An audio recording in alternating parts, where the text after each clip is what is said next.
আজকে হচ্ছে last day. আর লাস্টে মানে শেষের দিনেই আমার দেরি হয়ে গেছিলো, তাই খুব স্পিডে হাঁটছিলাম। আর আমি ভেবেই গেছিলাম ফেরার পথে ইস্কনে যাব, ইস্কন থেকে তারপরে রুমে আসবো।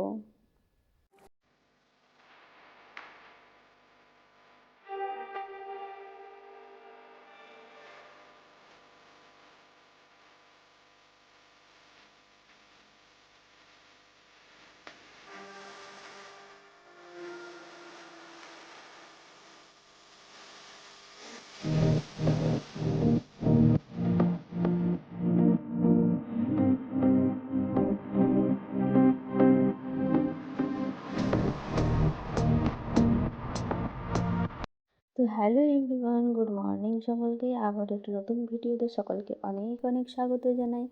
আশা করি সকলে খুব ভালো আছো, সুস্থ আছো। আর আজকে হচ্ছে লাস্ট দিন, আর ঘুম থেকে উঠতে আজকে একটু দেরি হয়ে গেছিলো। যাই হোক, আমার পুরোটাই দেরি হয়ে গেছে। আর ফাইনালি আমি পিজিতে নেমে গেছি। আর এটা হচ্ছে রবীন্দ্র সদনের পাশ দিয়ে আমি চলে যাচ্ছি। আর আজকে ফেরার পথে আমি ইস্কনে যাব, তাই আজকে খুব একটু আনন্দ হচ্ছিলো। আর এটাও ভেবে ভয় পাচ্ছিলো যে না জানি আজকে কি হবে, আজকে যে অবস্থা কি হবে তা একটু ভয় ভয় করছিলো। আর এই যে আমি চলে এসেছি, আর এই যে আমি যে স্কুলে এসেছিলাম এই স্কুলটা হচ্ছে এটাই স্কুল। আজকে হচ্ছে লাস্ট ডে।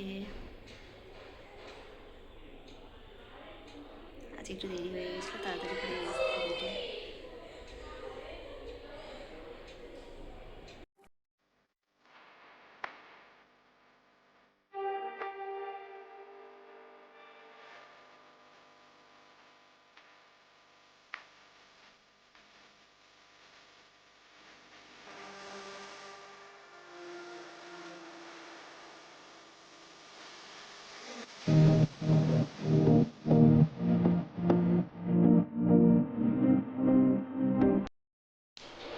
আজকে অবস্থা খারাপ, আজকে লাস্ট ডে, আজকে অবস্থা খারাপ হয়ে গেছে। আর কি বলবো, কিছু বলারই নেই।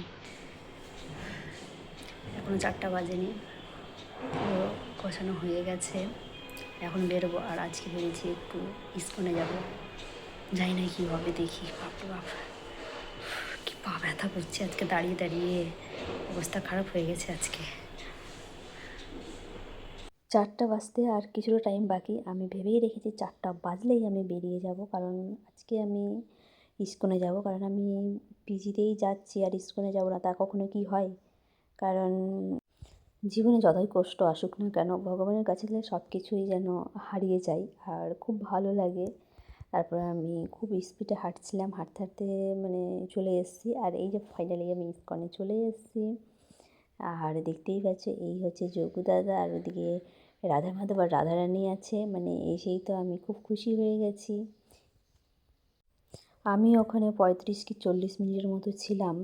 তারপরে কারণ রুমেও আসতে হবে, বাস পাওয়া যায় না, তাই আমি আবার তাড়াতাড়ি চলে আসছিলাম। কারণ সন্ধে হয়ে গেলেই বাস প্রচুর ভিড় থাকে, তো তাই আমি তাড়াতাড়ি করেই বেরিয়ে চলে আসলাম।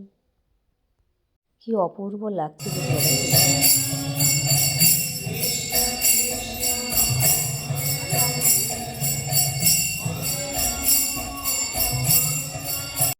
কিছুক্ষণ থাকার পরে আমি বেরিয়ে পড়লাম। আর এখন আমি হচ্ছে স্টলে যাব, কারণ একটা কাউন্টার মেশিন নিতে হবে। মেশিনটা আমার খারাপ হয়েছে। আর এই ঘড়িটা আমার কি সুন্দর লাগে, এই ঘড়িটা আমার খুবই সুন্দর লাগে, খুবই খুবই খুবই ভালো লাগে।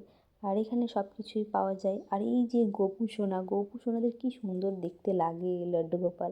সত্যি কথা বলতে আমার গোপালদের দেখলেই নেওয়ার ইচ্ছে করে। জানি না কেন গোপালের প্রতি আমার একটা অন্যরকম ভালোবাসা আছে, গোপু সোনাদের প্রতি। আর এই যে আমি কাউন্টার মেশিন নিয়ে নিয়েছি, আর নেওয়ার পরে আমি বেরিয়ে গেছি, কারণ আমাকে আবার রুমে যেতে হবে, আজকে আবার ক্লাস আছে। তাই তাড়াতাড়ি করেই বেরিয়ে পড়েছি, নাহলে আমি ধূপারতিটা দেখেই আসতাম। তারপর ফাইনালি আমি রুমে পৌঁছে গেছি। বাবারে, কতক্ষণ থেকে দাঁড়িয়ে দাঁড়িয়ে কিছু বলার নাই, এত পা ব্যথা করছে যে পা আমার উঠছিল না, এত পা ব্যথা করছে। আজকে মিনিমাম 30 মিনিট দাঁড়িয়েছিলাম, তারপরে বাস পেয়েছি। অবস্থা খারাপ, আবার ক্লাসে যেতে হবে এখন। ঠিক আছে, চলো যাওয়াই যাক। একটু রেস্ট নিচ্ছিলাম, আর রেস্ট নেওয়া হয়ে গেলে তারপরে আমি বেরিয়ে যাই ক্লাসের উদ্দেশ্যে। তারপরে এসে খাবার টাবার খেয়ে ফ্রেশ ট্রেশ হওয়ার পরে অবস্থা খারাপ হয়ে গেছে, কারণ এত পা ব্যথা করছে কিছু বলারই নেই।